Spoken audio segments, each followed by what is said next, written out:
Dad always told me, don't you cry when you're down. But Mum, there's a tear every time that I blink. Yeah, we can dance. There you go, 53 kg na tayo. Talagang worth it talaga ang pagpapayat at calorie deficit. O, diba?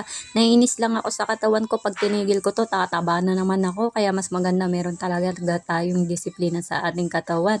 Kapag nagpapapaya tayo, dapat i-maintain na natin ang ating katawan kapag bumaba na ang ating timbang. Ang hirap kayang bumalik sa pagkataba at babalik na naman sa dati tapos exercise na naman tayo.